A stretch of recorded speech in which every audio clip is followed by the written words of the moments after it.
Alors, bonsoir. Allez, c'est parti, Olivier. C'est bon? Bonsoir et bonsoir à toutes et à tous. Bienvenue à cette réunion de restitution des travaux de la Commission Europe, de la Convention Europe, lancée par le Parti socialiste en mi-mars déjà, et qui avait pour but de faire vivre donc au sein des sections, dans notre fédération et auprès des militants, le débat européen avec tous les enjeux, tous les défis qui restent à surmonter. Je remercie déjà la présence des camarades présents ce soir. Merci d'avoir fait le déplacement jusqu'à la section du 18e. Je remercie les intervenants, les différents pilotes qui ont mené ces travaux au sein de leur section. Je salue la présence de José Munoz, donc du 11e arrondissement, qui, pour le coup, va présenter en deuxième partie l'ensemble de ses réflexions sur la Convention Europe. Mais dans la première partie, il y a déjà Léo Monchon, donc militant du 17e arrondissement, qui a piloté le travail sur la mobilité et la formation professionnelle et la mobilité des jeunes dans l'Union européenne. Ossine Boutata qui a piloté les travaux sur les financements européens dans le cadre donc, de la contribution de la section du 20e arrondissement. On attend encore la présence du 10e arrondissement. Ah, mais bienvenue, tu peux t'installer. Voilà. Sophia? Voilà, donc bienvenue donc Sophia et Fanny pour nous présenter. C'était assez masculin, donc le plateau, donc n'hésitez pas à vous installer, peut-être entre José et Ossine. Donc le 10e arrondissement qui a plutôt travaillé sur les sujets d'énergie et la transition pour une transition écologiste juste et durable. Le 5e arrondissement qui a travaillé conjointement avec la section du 6e et du 7e sur le Made in Europe en 2030. Je salue la présence déjà de Yvon Selier, notre camarade du 5e qui fait son entrée. Alors, merci à Olivier qui assure la technique et qui va nous préparer une petite vidéo de restitution de façon à permettre aux camarades qui n'ont pas assisté de pouvoir visionner un petit résumé de ces échanges. Donc, le principe est simple.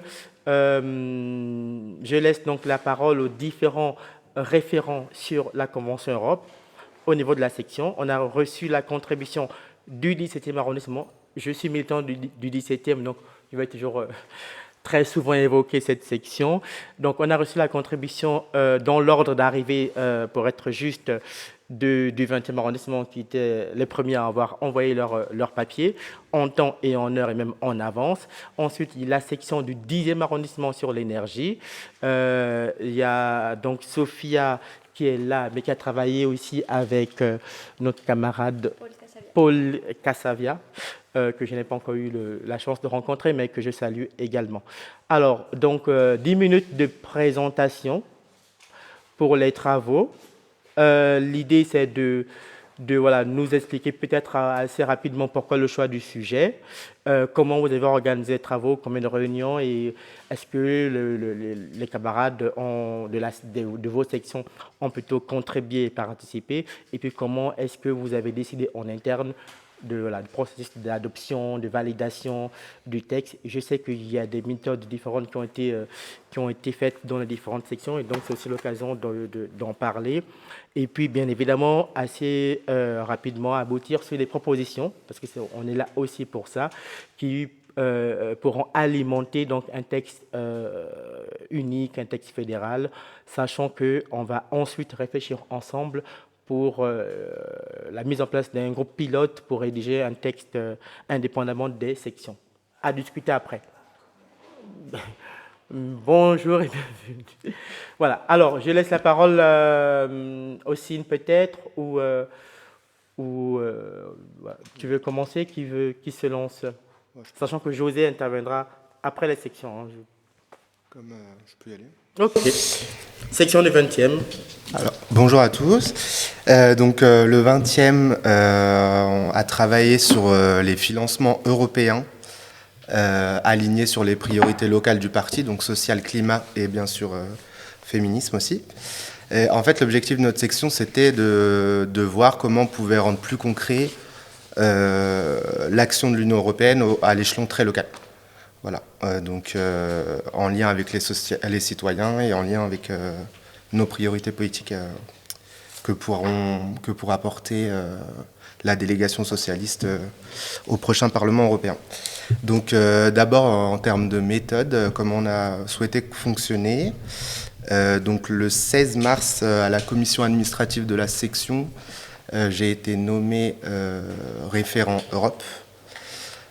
Courant avril, il y a eu des premières réunions au niveau de la fédération, donc on a laissé un peu les choses se dérouler.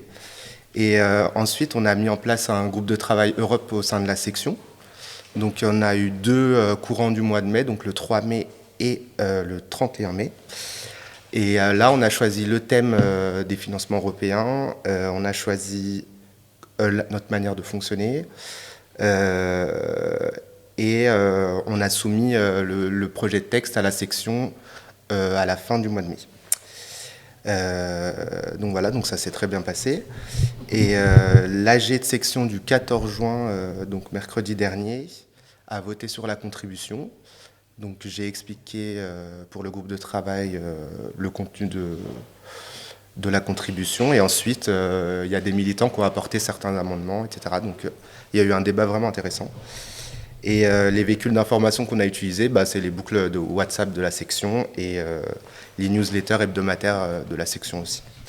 Donc voilà, donc on voulait vraiment, le but c'était vraiment d'impliquer les militants sur un sujet qui en fait est très complexe et avec les délais très courts qu'on a eus, donc voilà.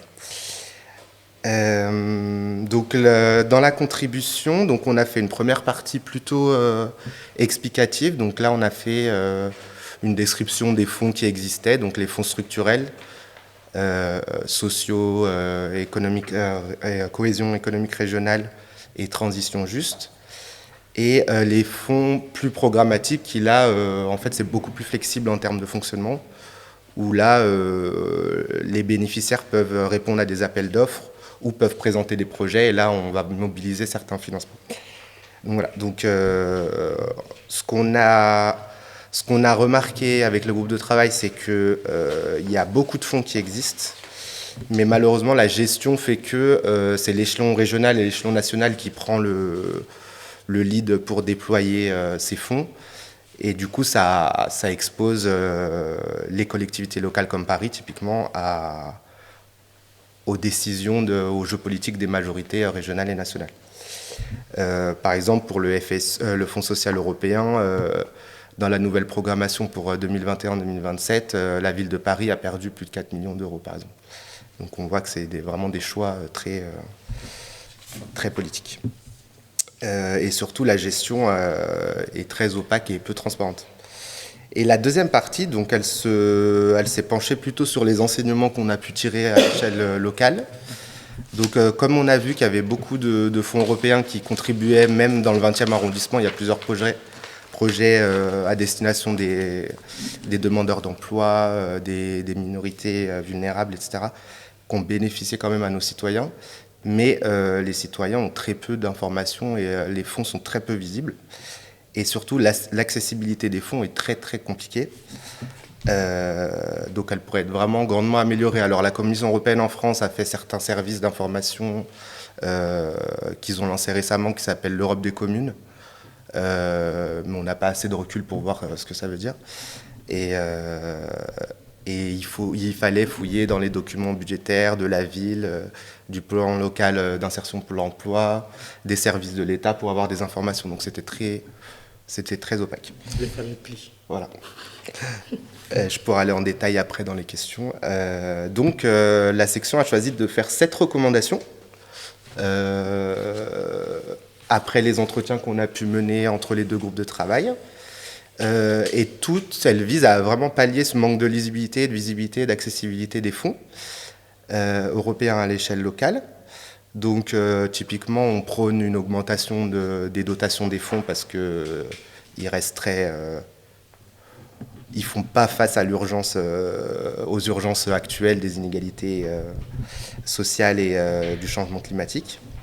On pourrait aussi affiner les conditions d'accès de ces fonds. Par exemple, on a vu que certains bénéficiaires dans certains programmes, il y avait plus d'hommes qui touchaient des fonds que des femmes. Donc là, on pourrait affiner les conditions d'accès pour mettre une approche par le genre, par exemple. Il y a aussi le fait on a voulu mettre l'accent sur la décentralisation de la gestion des fonds et la réduction des délais aussi de versement, parce il y a un militant qui est intervenu à l'AG mercredi dernier et qui disait que en fait c'est bien beau après tout le parcours du combattant administratif pour obtenir des fonds. En fait, les fonds sont versés vraiment très lentement. Et enfin, on a voulu améliorer tous les vecteurs de communication et rendre plus visible l'Europe au plus proche de nos citoyens. Donc voilà, je vous souhaite une bonne lecture de la contribution et je répondrai à vos questions si vous en avez. Merci. Ossine, on a gagné 3 minutes sur son temps. Bravo. Très belle contribution. Merci encore pour ce travail. Et pour recadrer un peu le contexte aussi du choix de votre texte, l'idée, c'était vraiment de ramener le débat européen au plus près des préoccupations et des besoins des habitants, d'où l'intérêt de travailler un peu sur le fléchage des fonds et surtout l'accès de ces fonds-là aux populations locales, y compris les structures. On en reviendra. Sophia? Très bien. Donc, je vais présenter avec Fanny. Bonjour à tous. Et donc nous, dans la section du 10e, nous avons choisi la thématique de la transition énergétique, puisque c'est une thématique qui, pour nous, déjà est très d'actualité, et pareil dans cette optique de se rapprocher vraiment des inquiétudes des Français et des Européens. Nous avons choisi cette thématique, en plus qu'il y a une thématique qui permet de cristalliser plusieurs enjeux, que ce soit écologique, de géopolitique ou d'égalité sociale. Donc nous avons traité ce thème sur différents angles en essayant de trouver des réponses et des propositions au niveau européen, que ce soit sur la technologie, le mix énergétique, énergie renouvelable, nucléaire, mais aussi des réponses par l'infrastructure avec le développement de réseaux, des réponses financières, des réponses de comment on réponse le modèle économique et comment on va au-delà du modèle actuel pour un modèle européen qui va au-delà du modèle capitalistique avec toutes les questions de sobriété. Donc nous avons commencé à travailler avec notamment Fanny et Paul Casavia, qui n'est pas aujourd'hui, mais qui a été quand même le chef d'orchestre de ce texte. Et nous avons eu une première réunion, un premier groupe de travail où nous avons échangé des idées que nous avons présentées en Assemblée générale thématique sur l'Europe et qui nous a permis de présenter déjà nos premières idées, avoir des retours des différents militants du 10e et surtout d'avoir d'autres militants qui sont rajoutés à notre texte. Et donc à la fin, nous avions été 7 contributeurs 7-8 contributeurs de ce texte. Et donc, on a eu encore 2 autres réunions de travail, des échanges via Google Doc et qui a abouti donc, à cette proposition que nous allons vous présenter avec Fanny. Et donc, on a une première partie de ce texte qui est vraiment plutôt sur le dressage du contexte, donc sur le constat qu'il faut que l'Europe réussisse à produire de l'énergie qui réponde à la transition écologique, qui propose une énergie à un prix abordable, mais qui également réponde à ce besoin essentiel de l'autonomie stratégique de l'Europe. Donc, notre premier constat, c'est que l'Europe doit produire de l'énergie abordable pour tous. Et parce qu'aujourd'hui, on voit qu'il y a une forte dépendance énergétique. Toutes nos activités sont liées à l'énergie. Et en même temps, il y a une volonté en Europe de réindustrialiser le pays qui va demander encore plus d'énergie. Et en même temps, on sort du mythe que l'énergie est inépuisable. Et on se rend compte que de plus en plus souvent, on va être confronté à de nombreuses crises. Et donc, ça nous fait repenser le modèle actuel, et parce qu'on se rend compte que le modèle qui a été encadré par l'Union européenne et qui a fonctionné pendant très longtemps, le système de production, aujourd'hui est défaillant pour plusieurs raisons. Et on se rend compte qu'aujourd'hui, il y a pas mal que ce soit PME, ménages, boulangers, artisans, qui ont souffert de cette crise énergétique. Beaucoup d'entreprises ont fait faillite. Et aujourd'hui, la réponse de l'Union européenne est vraiment plutôt axée sur l'urgence, donc avec le bouclier tarifaire par exemple, des chèques énergie, mais qui ne sont pas des réponses du long terme. En plus de ça, donc la guerre en Ukraine nous a fait prendre conscience qu'il faut que l'autonomie énergétique de l'Europe soit vraiment au centre de la stratégie. Et il y a aujourd'hui, donc à la suite de cette guerre, la stratégie de l'Union européenne a été notamment le plan Repower EU, mais qui finalement nous retourne à dépendre sur d'autres pays, parce que donc l'idée était de diversifier nos sources, se tourner par exemple vers l'Afrique, l'Amérique du Nord, mais finalement on se rend compte que notamment pour du gaz, mais on se rend compte aux socialistes que cette réponse n'est pas la bonne, en tout cas dans le long terme, parce que ce soit sur le plan environnemental, que ce soit dans le plan économique, puisque transporter du gaz liquéfié est quand même plus cher que ce qu'on avait jusqu'à maintenant. Il y a aussi les risques géopolitiques, parce qu'on est en train de créer de nouvelles dépendances. Et enfin, dans le long terme, on sait très bien que ces sources d'énergie ne sont pas pérennes. Donc, nous proposons déjà d'avoir un accord interétatique qui soit établi au niveau des États membres de l'Union européenne pour établir un taux maximal de dépendance et à l'égard des principaux États producteurs non européens. Donc, cet objectif de diversifier les sources et en même temps continuer à travailler sur ce pacte vert européen pour continuer à avancer vers la décroissance de l'utilisation du gaz et du pétrole. Je donne la parole à Fanny. Oui, on s'est placé dans un objectif global qui est que le dérèglement climatique, on l'a vu avec les crises actuelles, augmente les inégalités. Il y a pas mal d'études et littératures un peu faites dans ce sens. Un exemple concret, c'est souvent les inégalités se cumulent. C'est la même personne qui va se retrouver dans un logement qui est une passoire thermique, qui est loin de tout, qui aura besoin d'une voiture, voire deux. Enfin, il y a des cumuls d'inégalités et la crise climatique, la crise énergétique augmente cette inégalité.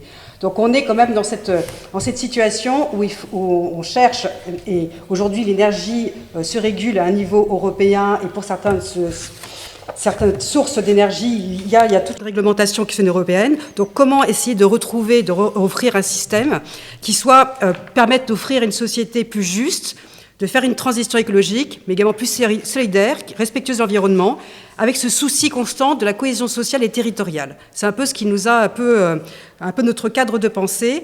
Et donc, pour pas justement arriver à des situations futures de pénurie où on a la situation un peu de la loi du plus fort au-dessus, qui est le plus en position de force, donc de pouvoir en avance anticiper tous les leviers de la politique économique, de la programmation, de la planification, pour pouvoir s'assurer d'un minimum de souveraineté et donc de pouvoir sécuriser un approvisionnement, mais aussi les conditions de l'approvisionnement, notamment la tarification.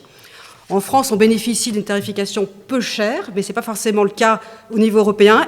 Et ça dépend, là on l'a vu récemment, sur quel marché on se situe. Là, on est bientôt à la fin des tarifs dits régulés. Ça pose beaucoup de questions. Il y a une certaine logique faite au niveau européen de dérégulation qu'il faut remettre en cause. Et c'est un peu là-dessus qu'on se place.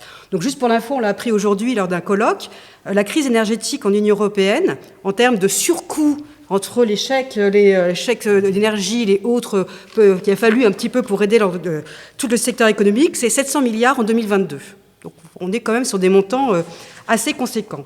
Donc on est dans cette confiance des enjeux, on est sur un service dit essentiel, et peut-être faut rappeler ce que c'est au niveau européen, cette notion de service dit essentiel, qui s'est un peu perdue parce qu'on est dans une logique d'ouverture de la concurrence, quel que soit le produit dont on parle, que ce soit des petites cuillères ou de l'énergie. Donc il y a peut-être un sujet de revenir peut-être certaines formes de dérégulation, et d'avoir un petit peu de différents objectifs qui soient coordonnés aux objectifs d'aujourd'hui, qui sont comment faire pour faire avec une énergie qui n'est plus illimitée dans un développement excessif ou autre, mais avec une énergie limitée, avec un impératif également de soucis énergétiques et de soucis de notre environnement.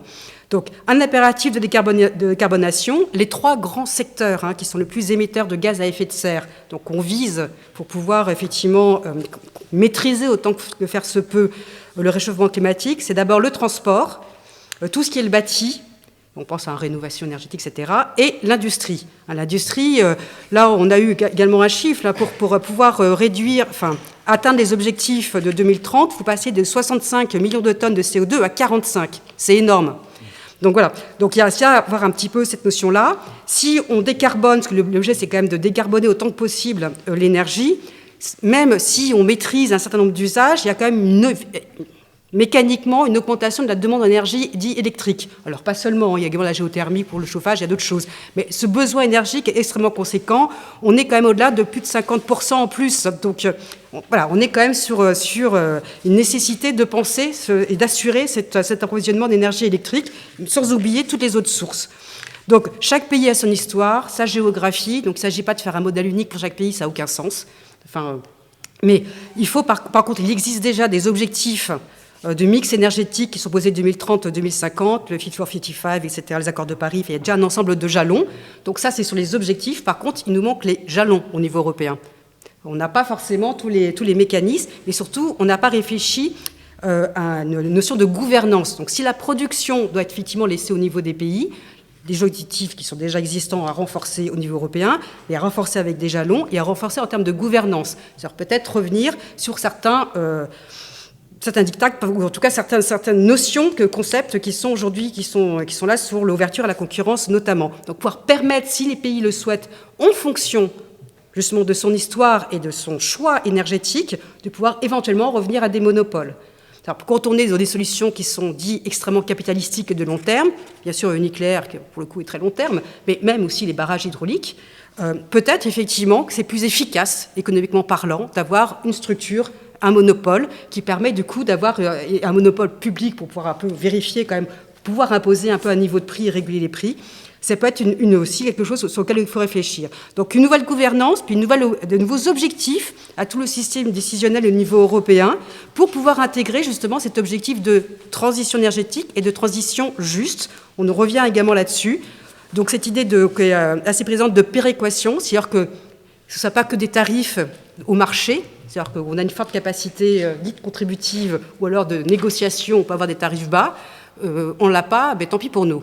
Donc pour l'instant, en France, on a encore ce tarif dit unique, hein, mais même si ça se module en fonction de notre niveau de consommation pour les industries.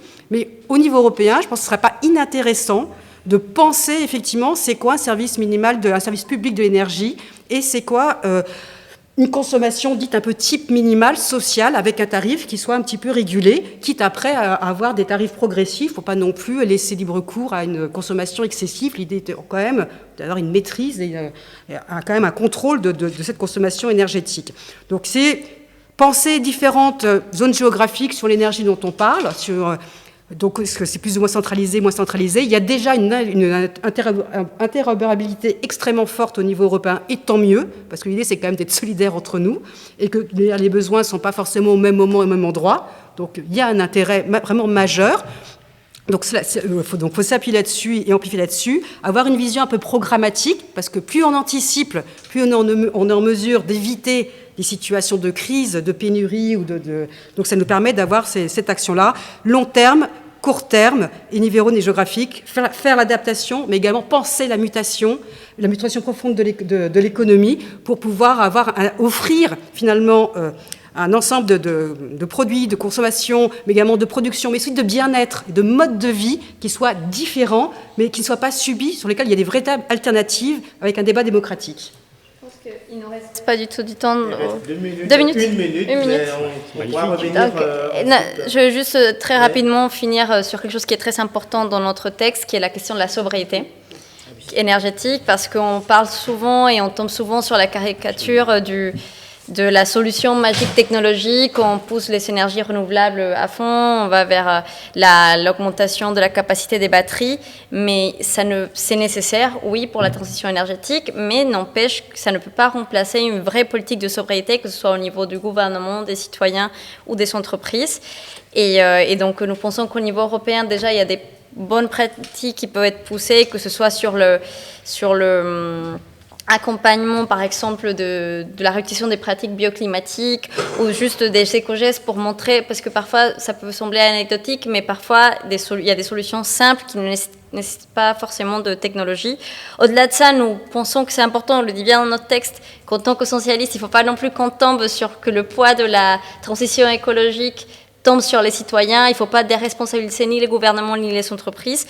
Et c'est pour ça aussi que nous pensons qu'au niveau européen, il y a un besoin, nous pensons, qui peut être traité au niveau européen, d'adresser des surconsommations excessives, comme que ce soit les jets privés, que ce soit les yachts, le kérosène. Il y a quelque chose dans ce débat qui peut être adressé, ne peut être qu'adressé au niveau européen et pas national. Et également sur la filière de rénovation énergétique, nous pensons que l'Union européenne doit jouer un rôle parce que c'est un levier incroyablement important pour adresser nos consommations énergétiques et notamment pour pousser la création d'une filière de la rénovation, de partager les bonnes pratiques entre pays européens qui sont plus avancés que d'autres, et également la révision des financements qui aujourd'hui sont attribués sur la rénovation énergétique, qui ne sont pas souvent les plus efficaces. Et on avait également une partie aussi où on adressait le financement au niveau des collectivités, qu'on est d'accord avec notre camarade du 20e sur le fait qu'il faut peut-être revoir les mécanismes. Okay. Merci pour cette riche contribution qui pose quand même beaucoup de questions, y compris sur le volet industriel, y compris sur le volet coopération avec des territoires extra-européens en matière de diversité de sources d'énergie. Le texte en lui-même, transition écologique européenne juste et durable, nous parle en tant que socialiste. Après, il y a aussi la question de comment faire vivre concrètement la sobriété à des populations qui sont déjà victimes directes des difficultés économiques et de la crise que nous connaissons actuellement. Donc voilà, c'est des pistes de débat peut-être qui pourront être, que vous avez peut-être évoquées dans le document. Et puis il y a la question du nucléaire. Comment vous avez vraiment réglé dans votre section, puisque là aussi au niveau de la fédération, on n'est certainement pas tous d'accord. Et donc c'est aussi comment est-ce que vous avez intégré, en tout cas sorti ce sujet clivant du nucléaire. Il est bien traité, peut-être le temps était un peu court. Alors merci Léonce. Au niveau donc de la section du 17e, le travail a été débuté lors d'une AG lors de laquelle j'ai été nommé référent Europe à l'unanimité, je tiens à le dire. Et je tiens aussi à remercier la section du 17e qui me fait confiance alors que je suis, j'ai envie de dire, nouvel arrivant, vu que je suis seulement arrivé dans la section en janvier.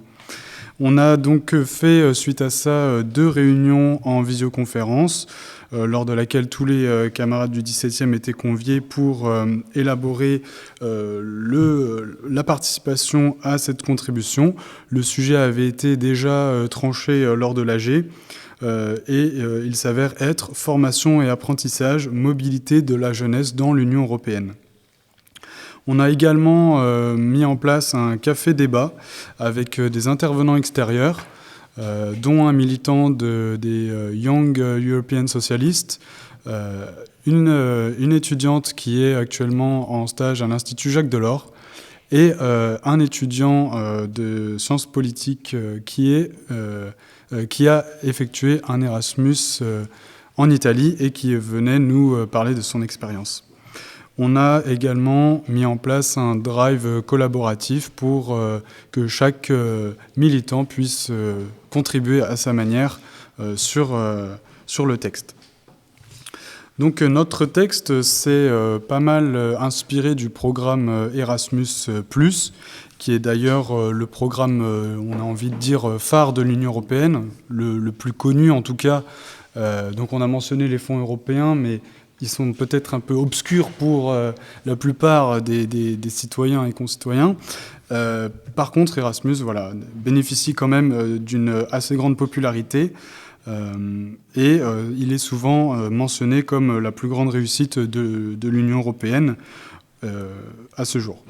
Donc il a été créé en 1987 et cette année, en fait, quand je parle d'année, là pour le coup, c'est en année des fonds européens, donc c'est sur 2021-2027. Le budget a vraiment été rehaussé pour atteindre plus de 10 millions de mobilités supplémentaires par rapport à la période précédente. Ça, d'ailleurs, on peut le mettre un petit peu en parallèle avec le Fonds social européen qui, je crois, a eu ses fonds un petit peu baissés comparé aux autres années. Donc on voit là, encore une fois, que le sujet est aussi politique et que les priorités sont peut-être données à la mobilité, ce qu'on peut féliciter, mais bon, même si le Fonds social européen est aussi très, très important. Donc Erasmus, on le connaît notamment pour la mobilité des universitaires, des étudiants. Et nous, en fait, on a voulu dans ce texte montrer que c'est aussi un programme qui est destiné aux apprentis de la formation donc professionnelle. Et on voulait souligner le fait qu'il y a encore trop de freins et trop d'embuscade, on a envie de dire, qui empêche ces apprentis de bénéficier du programme autant que les étudiants. L'année 2023 a été nommée année européenne des compétences pour répondre en fait à une pénurie de compétences qu'on a dans l'Union européenne. Et donc la mobilité apparaît dans ce cadre comme en fait un levier pour vraiment encourager l'apprentissage de ces compétences, autant vraiment techniques que des compétences, comme on dit, soft skills, qu'on apprend et qu'on maîtrise grâce à la mobilité dans la plupart des cas. Donc l'Union européenne, malheureusement, dans ce domaine, dans le domaine de la formation professionnelle, dispose de que peu de compétences. Elle ne peut pas prendre d'actes contraignants. Et donc c'est pour ça qu'elle utilise majoritairement le levier financier à travers le programme Erasmus, qui a d'ailleurs déjà poussé les États européens à rapprocher leur système d'enseignement supérieur avec l'espace européen de l'enseignement supérieur, créé lors du processus de Bologne, qui permet vraiment une reconnaissance des acquis quand on est un étudiant et qu'on va passer un semestre à l'étranger, on revient en France et voilà, notre période est reconnue, on peut avoir notre diplôme en France, bien qu'on ait passé notre période de mobilité à l'étranger. Ça, c'est pas encore vrai pour les apprentis et c'est donc un de nos sujets dans ce texte. Il y a tout de même eu, au niveau européen, en 2017, l'adoption du socle européen des droits fondamentaux, qui remet l'éducation et la formation tout au long de la vie au centre de l'attention et qui est donc identifié comme une priorité. On peut donc s'en féliciter. Il y a aussi, en 2025, l'ambition de créer l'espace européen de l'éducation pour venir donc supplémenter l'espace européen de l'enseignement supérieur que je viens de mentionner.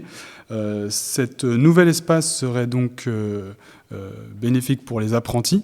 Ils pourraient donc avoir cette même reconnaissance des acquis. Pourtant, bien que ce soit une ambition, nous ne voyons pas beaucoup d'investissements de la part des États membres. Le Conseil européen avait comme ambition d'atteindre 8% des apprentis en mobilité d'ici 2025, ce qui semble être quand même un objectif trop ambitieux pour les moyens actuels alloués à cette mobilité des apprentis.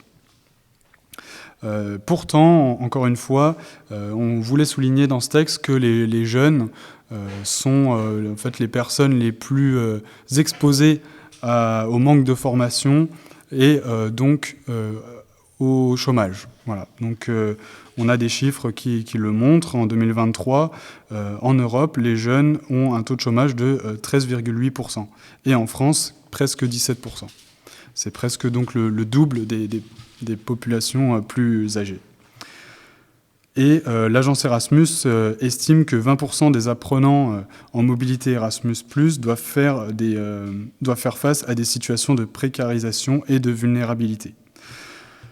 Donc il y a beaucoup de freins pour les apprentis, je l'avais mentionné. Pour vous donner un aperçu rapide, le plus grand frein, c'est le frein économique qui vient se poser parce que les apprentis sont déjà de base forcément dans une classe sociale un petit peu moins favorisée que les étudiants et lors d'une mobilité, ils doivent faire face à de nombreuses dépenses. Le logement notamment, qui rend parfois d'ailleurs impossible la mobilité dans certaines villes et zones beaucoup trop chères. Il y a le frein académique et linguistique. Académique parce que, je vous l'ai dit, il n'y a pas de reconnaissance des acquis. Linguistique car forcément la mobilité nécessite la maîtrise d'une langue étrangère. Pour les étudiants, on a parfois des cours en langue anglaise qui sont disponibles pour les Erasmus. Pour les apprentis, c'est plus compliqué, vu qu'ils sont moins nombreux, c'est encore beaucoup moins développé. Le frein juridique et administratif, car tous les apprentis ont un contrat de travail qui les lie à un patron en France. Et donc les faire partir nécessite de convaincre ce patron, de les laisser partir, et de deux, de faire des démarches administratives qui sont quand même assez lourdes et complexes. Et il y a un frein social parce que ça a été aussi démontré par l'agence Erasmus, les apprentis sont plus sujets à toutes les discriminations qu'on peut imaginer. Nous voulions aussi souligner que ce projet de mobilité des apprentis est déjà pas mal identifié par Jean Arthuis, qui est un soutien d'Emmanuel Macron dans son projet MONA, et par Sylvain Maillard, également député de la majorité, qui pousse actuellement même une proposition de loi pour lever les freins administratifs à la mobilité des apprentis. Donc on voulait quand même souligner ça pour montrer que c'est un peu le moment aussi, nous, de réagir, de s'emparer du sujet qui est tout de même très humaniste, très social. Et voilà, donc cette proposition, je l'espère, pourra faire un petit peu bouger les lignes de notre côté. Donc nos propositions, pour être très concrètes, elles demandent un Erasmus plus ouvert, bien que le programme soit déjà très ouvert, hein, mais là, on voudrait vraiment l'axer sur notamment les apprentis qui sont dans les classes sociales plus défavorisées, avec une bourse qui est donc adaptée à leur situation, qui vient éventuellement compléter une allocation d'autonomie de la jeunesse, hein, qui serait peut-être un sujet à pousser au niveau européen. Et on voulait inciter également les villes à continuer dans l'investissement pour élargir leur offre de logement pour les jeunes en formation. On voulait aussi également souligner la nécessité de créer un dispositif comme il existe en France avec le Santé Psy étudiant, mais pour pas que les étudiants, pour aussi les apprentis et au niveau européen, car la mobilité est quand même un facteur à risque au niveau psychologique, notamment pour les apprentis qui sont plus livrés à eux-mêmes que les étudiants, car des fois ils vont juste en entreprise et ne sont donc pas entourés de personnes de leur âge. On voulait aussi souligner le fait que la France est très en retard au niveau de l'apprentissage des langues étrangères. Et là, on ne cible pas que l'anglais, on cible aussi les langues un petit peu plus rares, les langues européennes, peut-être comme le portugais et l'italien, qui sont finalement pas si présentes que ça dans nos écoles. Et ça pose problème au moment de la mobilité, parce qu'on n'arrive pas à communiquer. Donc on est dans sa bulle. Et une autre proposition serait vraiment de rendre plus concret et de un peu forcer la main, comme on peut bien sûr à notre niveau au Parlement européen, donc l'espace européen de l'éducation, pour créer ce statut unifié de l'apprenti qu'on attend avec tant d'impatience, pour notamment la reconnaissance des acquis. Et on avait aussi comme proposition, dernière proposition, de mettre en place vraiment des actions militantes sous forme de points fixes ou pas, itinérants, dans des lieux vraiment stratégiques, pour renseigner les jeunes éligibles à ces mobilités, pour vraiment faire de l'aller vers ces publics cibles. Je vous remercie.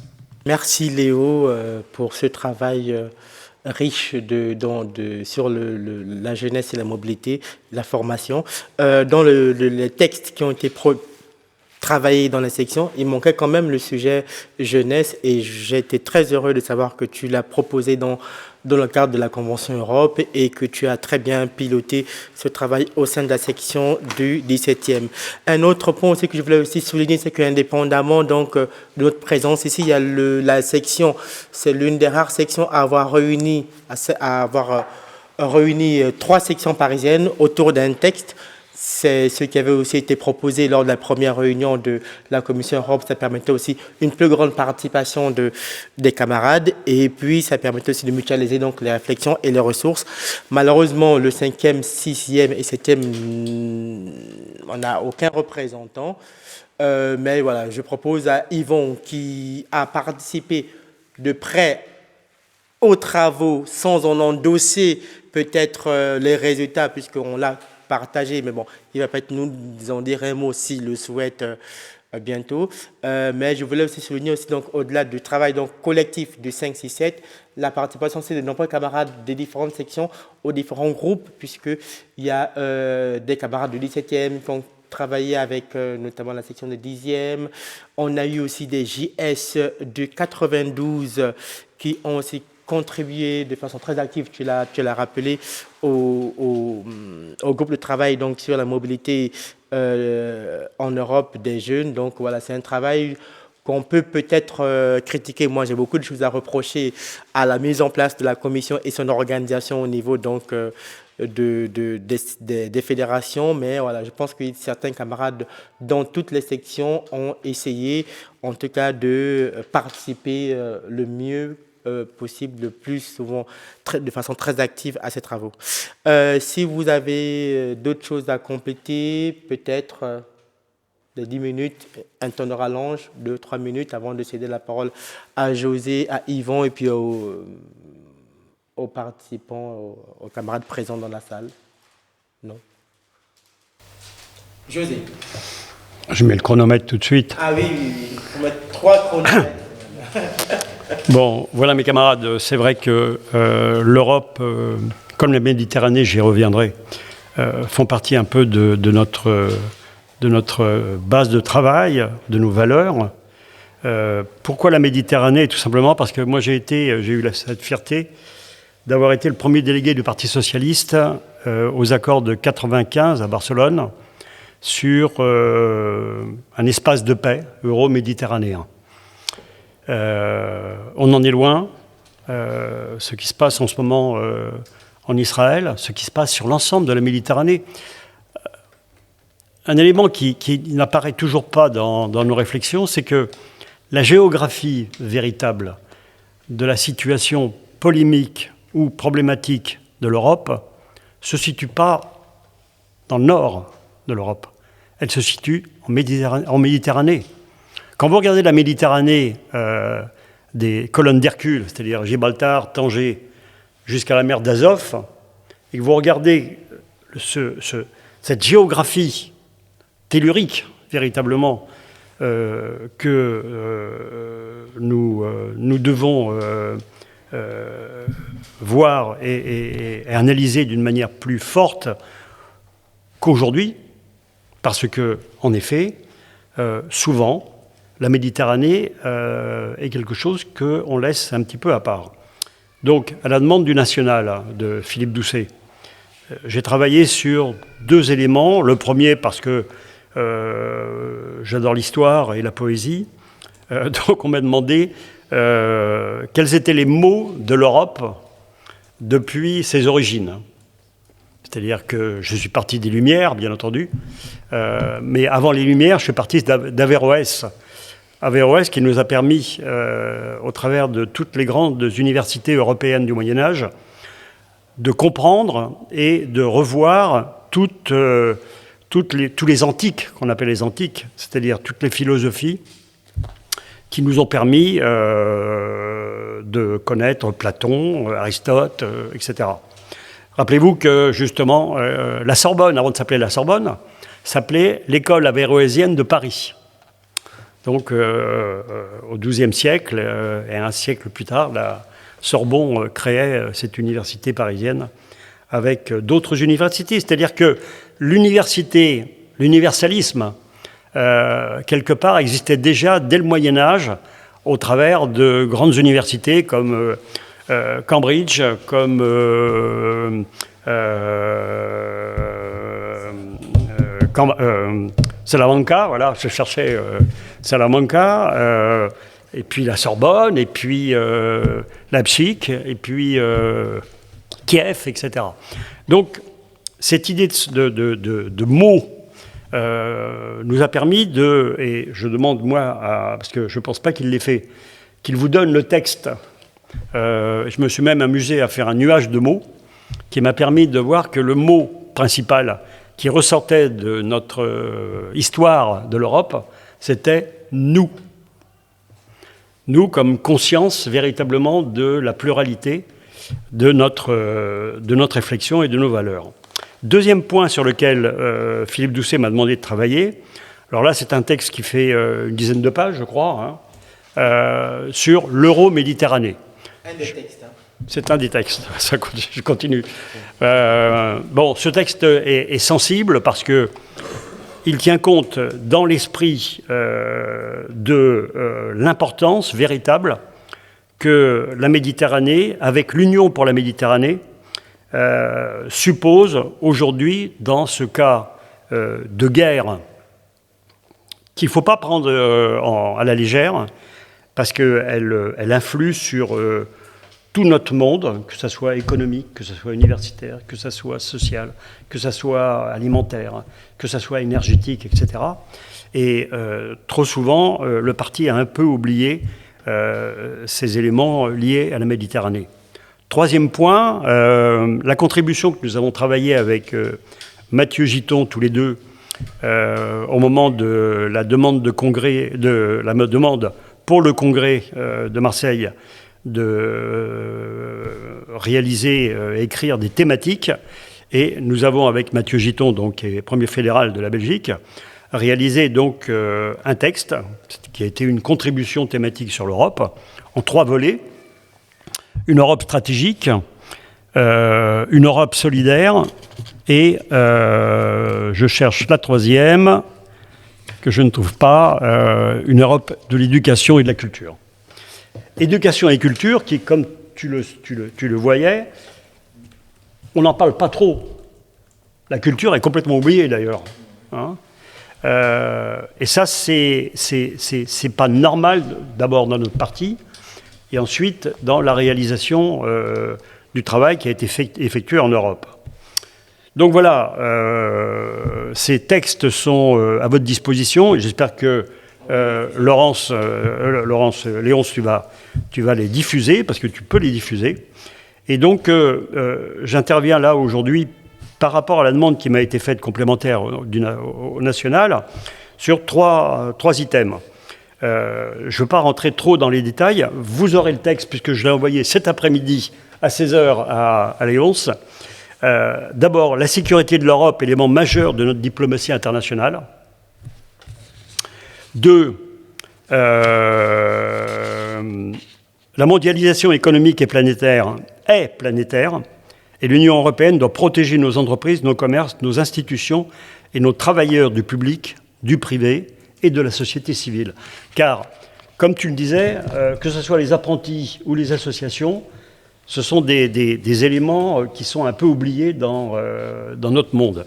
Moi, je vais revenir dessus tout à l'heure, mais j'ai eu à répondre à un appel à projet culturel européen sur un projet qui est une sorte de folie furieuse pour 2026, qui a déjà été approuvé par pas mal de régions d'Europe et françaises, qui est de faire un des rêves de Coubertin, c'est les jeux poétiques, c'est-à-dire, à l'instar des Jeux olympiques pour le sport, faire des jeux dans le spectre de tout ce qui est création, art et recherche. Et donc, je me suis rendu donc sur l'Europe créative, qui est donc le projet qui a été lancé par la présidente von der Leyen, pour voir qu'en effet, les difficultés pour répondre à un projet, si on loupe un item, surtout qu'au départ, ils sont en anglais, forment quand même une certaine prépondérance à dire aux artistes, aux créateurs, laissez tomber parce que de toute façon, vous n'allez pas y arriver. Ils ne peuvent pas y arriver. Ils ne peuvent pas y arriver s'ils n'ont pas quelques notions de droit ou quelques notions d'anglais, puisque il peut y avoir des traductions qui peuvent être dangereuses. Donc, cette sécurité, je voudrais bien insister dessus, parce que c'est d'abord la protection de nos valeurs. Et au Parti socialiste, les valeurs de la République comme celles de l'Europe sont incontournables. Et toute personne, je fais presque la conclusion là, toute personne qui... Il me reste 2 minutes et demie. Toute personne qui, ou institution, ou parti politique, qui pense que ce qui est important au niveau de l'Europe, c'est d'avoir des députés qui soient en opposition avec l'ensemble des députés européens, est une hérésie. C'est une bêtise, et c'est pas ça qui va nous faire amener ou la jeunesse ou le sérieux d'une population française et européenne. C'est pour moi un acte dangereux que de penser, je le dis très clairement, que LFI pourrait demander ou contraindrait le Parti socialiste à faire une liste commune. C'est une aberration totale. Donc, je termine sur ces 2 minutes qui me restent. J'ai encore 2 minutes. Ça fait 2 minutes, ça fait 2 minutes. Mais... Ah non, 1,45. Donc, voilà. Juste pour dire que, en effet, cet élément de force que représente la réindustrialisation, cet élément de force que représente le complexe militaro-industriel propre à l'Europe, harmonisé, hein, parce que vous avez des types d'armes qui sont complètement différents, que vous passiez de Pologne à l'Allemagne ou de l'Allemagne à l'Angleterre, ou même si l'Angleterre fait pas partie forcément de l'Europe, mais elle en fait partie. Donc ça, c'est un élément important. Le deuxième point sur lequel, rapidement, j'ai travaillé, c'est la mondialisation économique. Et je disais, la mondialisation économique est planétaire, et l'Union européenne doit protéger nos entreprises, nos commerces, nos institutions, nos travailleurs publics, etc. Et le troisième point sur lequel j'ai travaillé concerne l'éducation et la culture. Alors c'est vrai que dans le mandat de von der Leyen, l'éducation et la culture ont doublé de budget. Mais on était avant à un budget égal à 0,0 et quelques %. On n'arrive même pas encore à 1%. Et ça, c'est une aberration. Et cette aberration, on la retrouve dans tout le travail que je suis en train de faire, moi, puisque la présidente a souhaité qu'en Europe soient créés 5 Bauhaus. Alors le Bauhaus, pour ceux qui connaissent, c'était l'école créée à la République. Oui, j'arrive. Alors moi, comme je ne suis pas un geek, bon, je sens que je vais casser le truc. Voilà, hop. Donc, le Bauhaus, en fait, fait partie de la formation, justement, on parlait des apprentis, dans le domaine de l'art. Et mon objectif, c'est de créer ce Bauhaus à Paris. Donc, j'ai l'appui de la ville de Paris là-dessus, pour 2026, puisque c'est en 2026 qu'auront lieu les premiers Jeux poétiques, qui mettront en valeur toute la jeunesse artistique qui sera choisie par les instituts culturels à l'étranger et qui, au travers des compétitions et des épreuves, se présenteront au jury. Mais il y a quand même des bénévoles, et contrairement aux Jeux Olympiques, les bénévoles, ils sont des milliers pour les Jeux Olympiques, mais le jour où les Jeux Olympiques se termineront, on leur dira bonsoir, adieu, à la prochaine. Moi, pour les Jeux poétiques, je prépare l'école qui va servir non seulement d'encadrement pour les Jeux poétiques, mais également qui va regrouper toutes les écoles françaises, voire européennes, dans les différents secteurs de spécialisation des métiers d'art. Et ça, j'ai obtenu, moi, l'accord de l'UNESCO sur ce sujet-là, et vous aurez l'occasion de le voir, d'une part, en tapant José Munoz sur LinkedIn, et deuxièmement, en tapant, mais c'est marqué dans mon texte, le site, enfin en regardant le site qui s'appelle jeux-poétique.org. Et vous verrez tous les éléments qui concourent à ça. Donc voilà, c'est vrai qu'en 10 minutes, refaire l'Europe paraît complètement extraordinaire, mais j'ai essayé de vous donner quelques éléments que vous aurez d'une manière plus présente et plus développée dans le document que j'ai envoyé à 16h cet après-midi.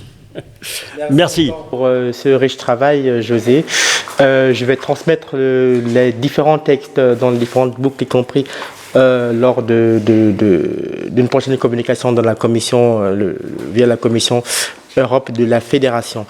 Est-ce que Yvon peut faire un petit témoignage, peut-être pas une restitution, mais un témoignage quand même du travail effectué dans votre groupe 567 sur le Made in Europe? On voit quand même plusieurs liens, hein. Il y a, les sujets se retrouvent quand même sur différentes problématiques. Et donc, vous avez parlé de la souveraineté européenne en matière d'industrie. Peut-être que tu veux peut-être nous dire un petit mot là-dessus, sans forcément, assumer le travail qui a été transféré, envoyé par ta section. Un petit témoignage peut-être. Alors oui, tu peux. Voilà. Il faudra te rapprocher de nous. Voilà. Non, il va peut-être, si tu veux. Ben, tu peux te mettre là et puis quand tu as terminé, tu reprendras ta place. Si tu veux. Préciser clairement, je ne sais pas si ça va, quelle section. Alors, Ben, je vais le dire. ça a été précisé au début, mais on va peut-être le rappeler quand vous interviendrez pour répondre aux questions. Alors moi, je suis dans la section du 5e arrondissement et nous partageons notre local avec ceux du 6e et du 7e. Donc ça nous rapproche physiquement et on a décidé de se rapprocher pour ce travail. Alors je suis dans une situation très délicate puisque j'ai clashé à la fin de nos travaux parce que j'étais plus d'accord et malheureusement personne n'est venu présenter le travail qu'on a fait, qui est un travail de qualité. Le sujet, c'est Made in Europe 2030, c'est-à-dire ça tourne autour de la l'industrialisation de l'Europe. Alors, dans la grande misère de notre bon vieux parti, je dois quand même dire que nous étions très peu nombreux. Alors, lors de notre dernière réunion, on était 5 et que des vieux. Et oui, bon, je ne vais pas faire du racisme anti-vieux. Ce serait contre moi-même, en plus. Mais quand même, mais sur ce sujet-là, c'est dramatique parce que on parle de l'Europe en 2030 et de l'Europe en 2050. Alors, en 2050, moi, j'aurais dépassé la sortie, mais en 2030, je pense que je serai encore là, à peu près en état. Non, c'est important parce que la vision qu'on a aussi des choses. Moi, par exemple, je suis un automobiliste. L'automobile, c'est toute ma vie. Depuis 1950, je me trimballe en automobile. J'ai compté que j'ai acheté 17 voitures dans ma carrière, hein, quand même. 17, c'est pas mal. Et j'ai été sur des circuits de Formule 1 en Angleterre, en Australie, à Monaco. Enfin, c'est une passion. Moi, je m'arrête dans la rue pour admirer une Jaguar ou une Ferrari. Bon, on va pas me changer fondamentalement. Mais pour les gens qui ont 18-20 ans aujourd'hui, eh ben, ce sera autre chose parce qu'ils n'auront pas accès à l'automobile comme j'y ai eu accès. Enfin, je pense. Et je pense qu'ils ne pourront pas avoir accès à cette automobile. Et je pense et je suis au cœur du clash que j'ai provoqué la semaine dernière. Le débat. Pardon ? Le débat animé.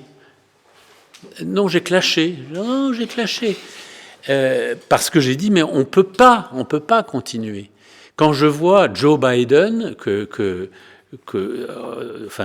qui m'est sympathique parce qu'il a renversé un taré, je vois Joe Biden arriver en pick-up Ford F-150 Lightning électrique et tout le monde applaudit, la presse est ravie, les gens sont contents, les ouvriers de Ford, vous pensez qu'ils sont contents, mais c'est un objet qui n'a plus sa place dans notre monde. Le pick-up F-150 de Ford, Lightning, électrique, pèse 2,8 tonnes.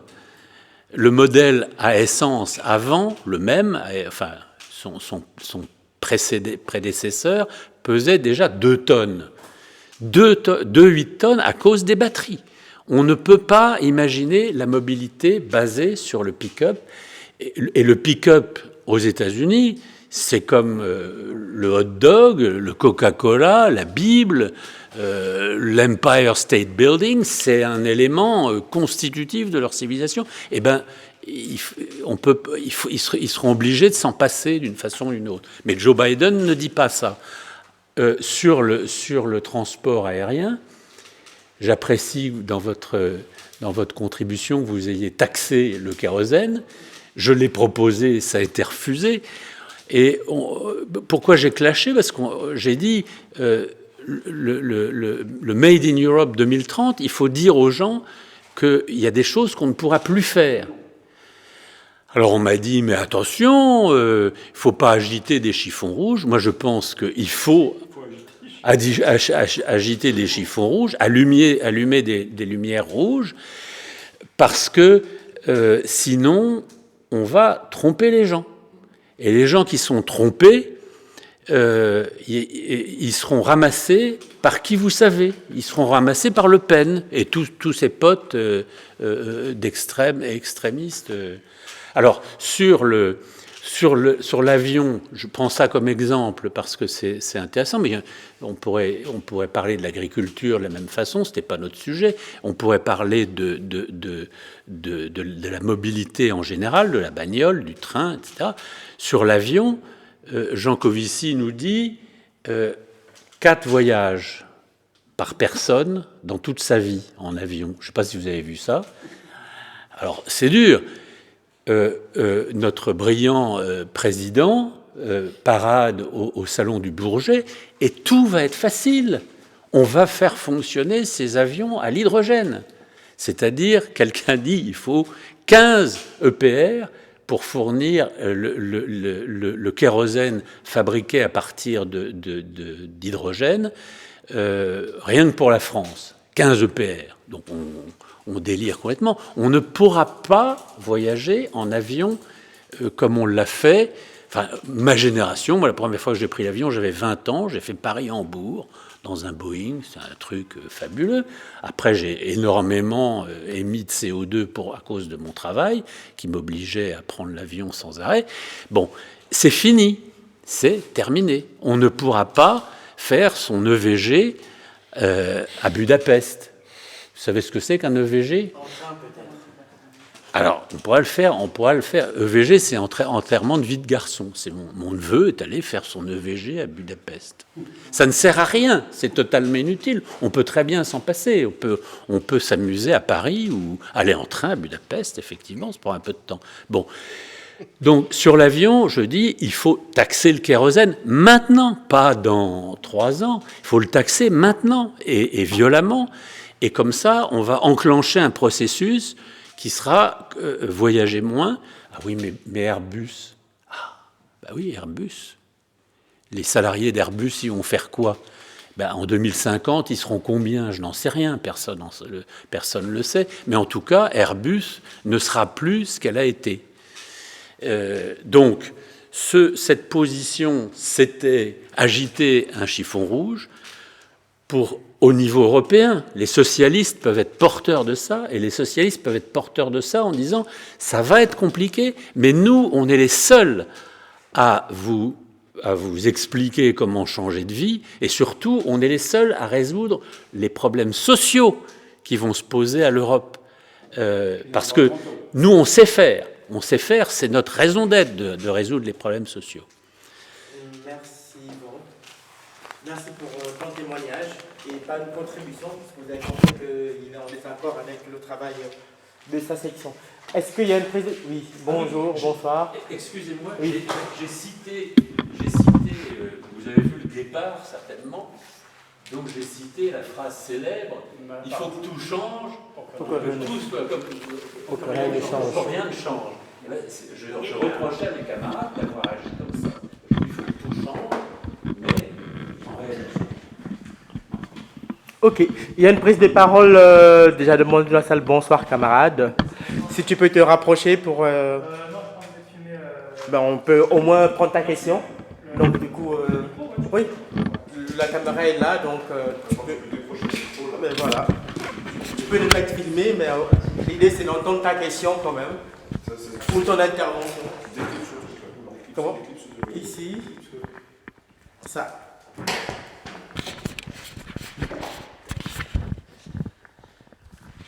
Merci. Bon, je vais le faire d'ici. Yes. Donc du coup, je me présente, je m'appelle Mohamed, je suis camarade du 20e arrondissement. Et du 20e arrondissement. Pour ceux de ma section, je vais me répéter. Et pour ceux qui m'écoutent pour la première fois, je vais peut-être choquer. Merci. Je m'adresse avec ma casquette professionnelle. Je suis consultant en relations internationales et juriste en droit de l'Union européenne. Et quand on parle de l'Union européenne, il est très difficile de définir ce que c'est que l'Union européenne. J'aimerais commencer mon propos en disant que nous ne partageons pas tous le même intérêt général européen. Les Français partagent un intérêt général européen qui n'est pas partagé par les Allemands, qui n'est pas partagé par les Espagnols, par les Hongrois, par les les habitants de Netherlands, des Pays-Bas, voilà. Et j'aimerais que nous, socialistes français, on puisse être conscients de cela. Que si on veut faire du Made in Europe, si on veut construire une voiture européenne, c'est très compliqué quand on a l'Allemagne qui, pour favoriser ses exportations de voitures en Chine, n'a pas envie de mettre des taxes aux frontières. Il est très difficile de faire du Made in Europe quand les Pays-Bas ne veulent pas mettre des taxes aux frontières, parce que le PIB des Pays-Bas provient du commerce international. Et plus il faut rentrer des choses chez eux, plus, un, ils gagnent de l'argent des droits de douane, et deux, ils nous le revendent. Donc ils sont double gagnants. Et nous, on est double perdants. Un, parce qu'on n'a pas de droits de douane, on ne les fait pas rentrer. Et deux, parce qu'on casse une industrie automobile européenne. Ça, c'est l'exemple automobile. Je pourrais aussi sortir l'exemple de l'énergie. Je ne vais pas avancer à pas cacher. Je ne veux pas dire que je suis pro-nucléaire. Je pense qu'il faut avoir une diversification de nos énergies.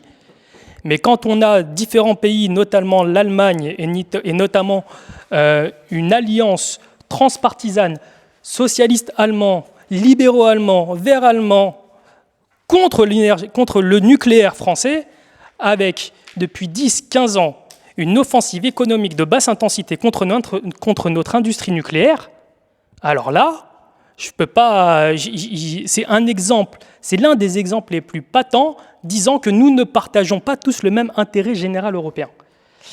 Je vais en citer un dernier, c'est un sujet que j'aime bien, qui est la défense.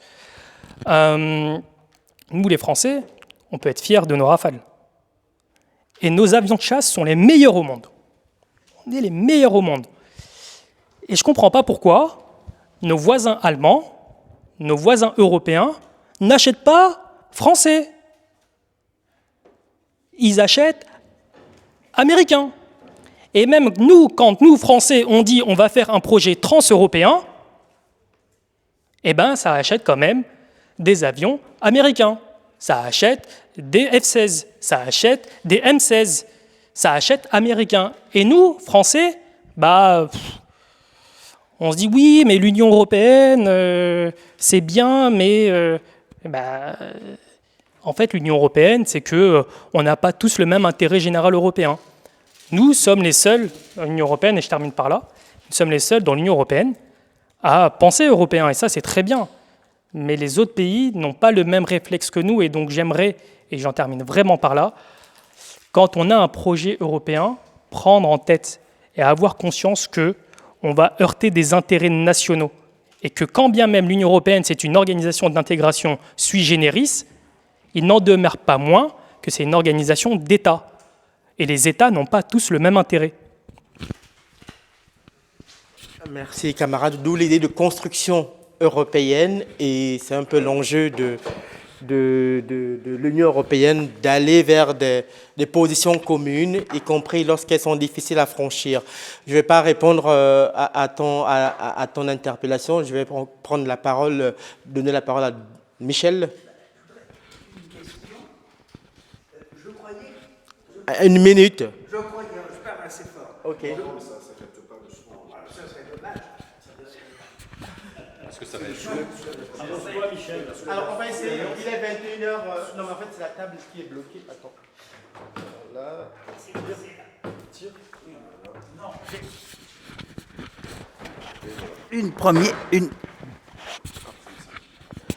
Une première question. Je croyais qu'il y avait une section qui s'était saisie du problème de l'immigration. Alors, Droit d'asile, etc. C'est le cas? On l'a pas entendu. Ah bon. Alors, bon, de toute façon, premièrement, je pense que membres de la Commission Europe, je pense que nous serons, tous les membres de la Commission Europe, invités à participer à l'élaboration d'une contribution, c'est énorme, j'oserais dire un peu synthétique, des travaux qui ont été réalisés. C'est énorme, parce que moi je suis très fier,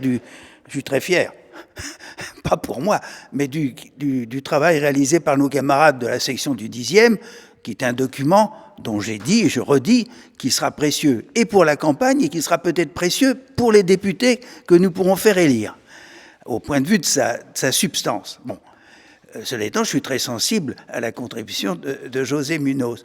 Mais je suis vraiment, alors là on entre dans le vif du sujet, je suis extrêmement sensible aux propos qui ne sont pas faciles de notre camarade à l'instant.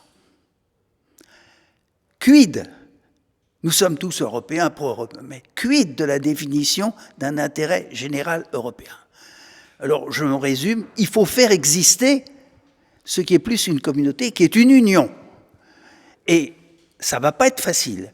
Et à l'avance, certains camarades savent peut-être ce que je vais déjà dire, à l'avance, et déjà sur la boucle, je l'ai dit, je suis radicalement hostile à propager l'illusion d'une construction des États-Unis d'Europe, transposition artificielle, irréalisable des États-Unis d'Amérique. Et quand on n'a pas encore réussi à dégager un intérêt général européen, imaginez une construction où des États-nations qui sont vieux de plusieurs siècles, qui ont des langues différentes, pourront être traités comme le Michigan, le Wisconsin ou l'Oregon.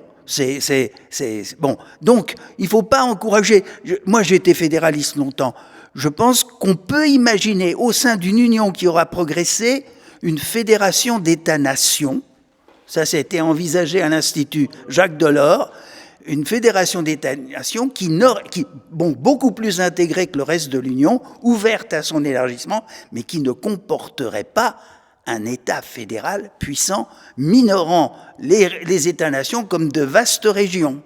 Donc voilà, je crois que moi je suis fondamentalement convaincu, comme socialiste d'abord, comme français, que dans le monde tel qu'il va, on ne pèse pas si on n'est pas tous unis, nous Européens. Je suis également convaincu, on a un président qui à un moment a osé dire qu'il n'y avait pas de culture française. C'est intelligent. Mais d'autre part, il y a une culture européenne qui est riche d'une grande diversité. Et bon, bref, mais j'ai quand même une expérience singulière. J'ai été secrétaire général de la Maison de l'Europe de Paris pendant plusieurs années. J'ai poussé la candidature de la présidente, qui a été présidente du Conseil de l'Europe, Madame Lalumière. Une personne très cultivée, équilibrée et tout. Je lui ai présenté un projet d'une conférence qui était intitulée « Avenir de la civilisation européenne ». Quelle a été la réaction de Madame Lalumière? Pas n'importe qui, c'est pas un journaleux de Libération. Hein. Elle était stupéfaite, elle m'a dit « Mais Michel, arrêtez tout, c'est quelqu'un d'extrême droite ». Mais écoutez, alors, je l'ai convaincue, elle s'est vite ravisée, on a vu. Mais vous vous rendez compte, ça remonte à 7-8 ans, vous vous rendez compte où on en est d'une sorte d'intoxication, où on a peur, parce qu'effectivement, des gens d'extrême droite cultivent leur vision de la civilisation européenne. Mais si on leur laisse, comme à tant d'autres champs, si on leur laisse le champ, mais moi j'étais moi-même aussi stupéfait. Et la civilisation européenne, c'est pas la civilisation américaine. Et ce que dit José est problématique. Il insiste sur la Méditerranée. Il a raison. Mais il faut bien voir que l'Europe qui s'élargit va être complètement tiraillée entre son nord, son est et son sud. Donc rien que ça, plutôt que des choses vaseuses sur la fédération, il faudra vraiment fédérer nos énergies pour affronter les problèmes, non pas en ordre dispersé, parce que même l'oncle Sam, excellent allié, section d'amis, mais enfin, les intérêts américains d'abord, hein, même si c'est pas Trump. Et partout, et je ne parle pas de partout, on parie sur la division de l'Europe. Donc, c'est pas seulement un sentiment de fierté ou d'appartenance, mais je pense que c'est un sentiment de sécurité et d'existence. J'arrête là, je suis trop lent. Merci Michel. Alors je tiens quand même à préciser que nous sommes socialistes et nous sommes censés être pro-européens. Tu as bien fait de préciser que tu partages le projet européen. Après, il y a la question du fédéralisme ou pas et dans quelle mesure on pousse l'intégration au plus loin. Moi, je ne vais pas intervenir à titre personnel parce que j'ai plein de choses à dire, mais on trouvera le cadre dans la Commission européenne, la Commission Europe de la Fédération. J'avais posé déjà 2 questions à l'ensemble des référents Europe pour savoir quelle position on prend pour aboutir à une position, un texte commun, indépendamment des contributions des sections. Certaines sections, pour être transparents, m'ont fait part de leur volonté de maintenir leur texte, y compris sans amendement des camarades de la fédération, donc ça reste à discuter. Et d'autres souhaitent, évidemment, peut-être proposent en tout cas de rassembler des principales propositions, y compris sur l'énergie, la jeunesse, l'industrie, vraiment 3 ou 4 propositions par texte, de façon à avoir un texte commun fédéral. On n'est pas tous d'accord à ce niveau. Après, la question, c'est à quel moment on va faire ce texte-là, si jamais on pouvait le faire, et puis qui pourrait le rédiger. Puisqu'il y a quand même plusieurs sections.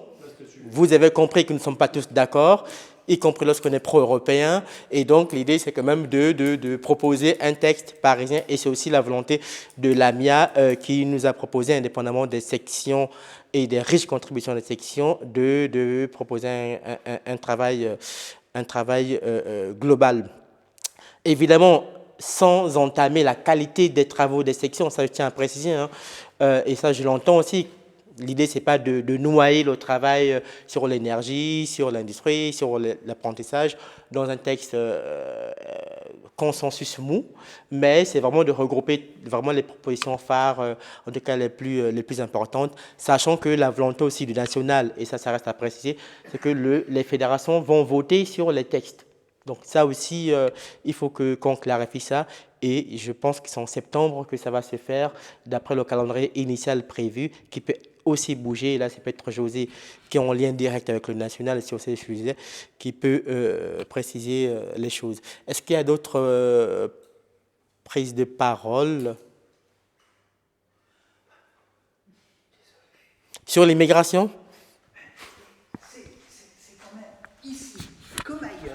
Ici comme ailleurs, nous avons peut-être des positions différentes, mais on a tellement peur de ce débat, qu'on l'élude. Vous vous rendez compte? Alors, Michel, est-ce que tu as participé aux travaux du 12e? J'aurais bien aimé, mais ils n'ont pas donné beaucoup d'appels à y participer, ni l'adresse du lieu, ni rien. C'est pas très fédératif au niveau de Paris. Bon, je ne veux pas agonir le 12e. Non, franchement, j'essaye de me poser. Je suis très passionné par cette question, très engagé jusqu'à des cas de clash. Mais franchement, prendre le problème de l'immigration uniquement du point de vue de l'extrême droite, là-dessus, on fait tout à l'envers. L'extrême droite a des idées d'extrême droite qui existent, qui se développent, mais ça ne se développe que sur un terreau. Moi, j'ai l'exemple d'une petite ville allemande, où il n'y a pas l'extrême droite. J'ai eu un exemple précis dans les Échos, j'en ai parlé à un de nos camarades social-démocrates allemands. Donc voilà une petite ville universitaire, 60 000 habitants, 10 000 étudiants. Une des plus vieilles universités d'Europe, peu importe, au nord-est de l'Allemagne. Ils ont accueilli beaucoup de Syriens, beaucoup d'immigrés. Ils ont fait des efforts. L'extrême droite n'était pas présente. Et maintenant, il y a un tel afflux que la municipalité a dit, il n'y a pas d'autre solution, il faut que l'on construise, vous savez, des espèces de trucs superficiels, des algécos, etc., et sur des terrains, il n'y a pas beaucoup de terrains, mais, des gens très accueillants, pas du tout racistes, pas du tout infiltrés par une extrême droite pas présente, on dit ça suffit. Donc c'est vous dire que le drame, c'est qu'il y a des poches en France, en Europe, où il y a de véritables ghettos. Et c'est là où les gens disent, on n'est plus chez nous. Bon. Et, chers camarades, je vais faire de la publicité pour l'Observateur, dont je ne suis pas toujours enthousiaste.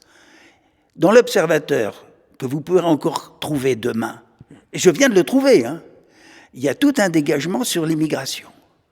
Il y a une interview de M. Didier Lesky, qui est le haut fonctionnaire chargé de l'Office de l'immigration.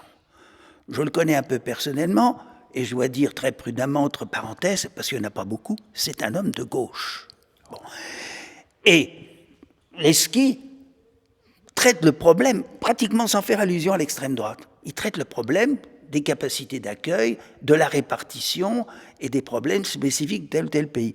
Donc je vous recommande la lecture de l'Observateur. Je suis absolument frappé par la mesure et la pertinence de ses propos. Donc j'en termine. J'entendais par exemple Daniel Cohn-Bendit. Ah, c'est pas quelqu'un qui est marqué par un processus de fascisation. Eh ben, Daniel Cohn-Bendit a dit lui-même, non, là vraiment, il faut être raisonnable. Bon, la droite, travaillée par l'extrême droite, etc. Mais il y a un problème. Il faut qu'on trouve un compromis. Et il faut qu'on régule. Et il faut qu'on fasse un pacte. Alors là, il y a le Sud. Il faut qu'on fasse un pacte européen pour le développement de l'Afrique, du Nord au Sud. C'est la solution. C'est-à-dire que les gens qui n'ont pas envie de déménager, à moins qu'ils soient persécutés par la guerre, mais qui par l'immigration économique, il faut la résoudre à la source. Donc, le mot des socialistes, quel est-il? Régulation. Régulation. En termes hydrauliques, ça veut dire canalisation, etc. Donc, je le dis très modérément, il y a des cas de saturation.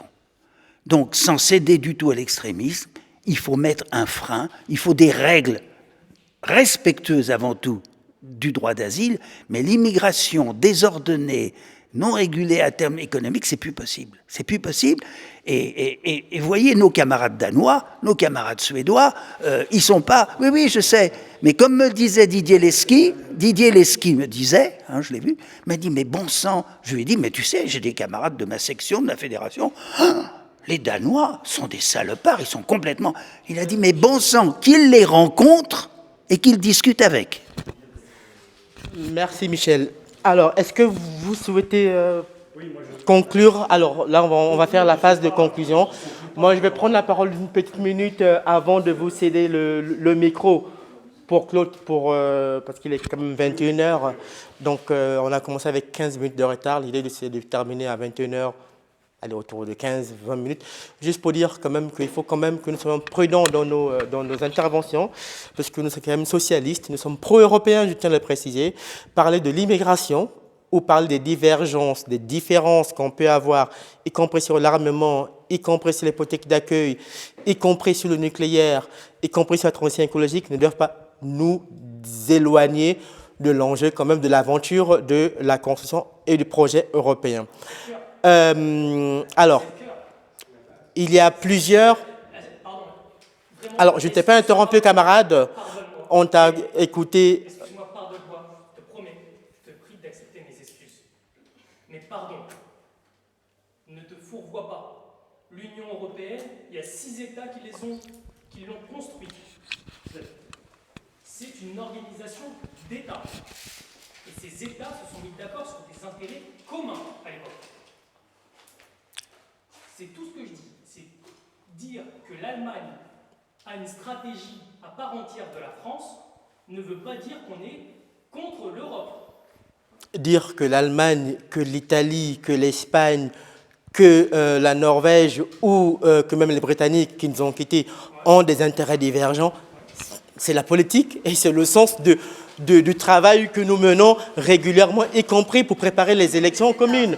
Donc, même en France, les divergences entre les différentes régions, on l'a vu, y compris si on doit polariser le débat sur la crise de Covid, on a vu que certains pays ont fermé les frontières sans concertation. Sur la politique de la défense, on a vu que voilà, l'Allemagne a investi massivement sans concertation avec la France sur son programme de réarmement et de politique militaire. C'est le sens de la politique et c'est le sens du débat que nous faisons aujourd'hui.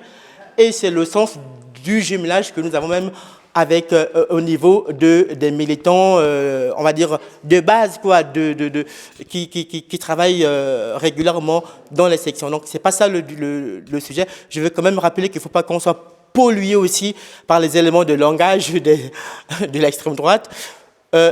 Parler de l'immigration ou de régulation sans parler de politique d'accueil et de droit d'asile, je pense que là aussi, ce n'est pas très socialiste et ce n'est pas très de gauche quand il y a 700 personnes qui sont décédées, mortes il y a quelques jours. Là, c'est au minimum. Non, mais ce n'est pas de raccourci. Je veux dire qu'on peut parler d'immigration, on peut parler d'intégration, on peut parler d'ailleurs d'une idée, une des rares idées que je retiens quand même du quinquennat de Sarkozy, c'est l'Union pour la Méditerranée, que je trouve quand même très utile et très importante. Pour la Méditerranée, c'est quand même 95. C'est avec Chirac que ça a démarré, mais également avec l'Allemagne, avec l'Israël, avec tous les partis qui étaient liés quand même aux conventions de Oslo et de Madrid pour justement une paix en Europe et, comme toujours au niveau de l'Europe, une économie qui fonctionne de part et d'autre de la Méditerranée.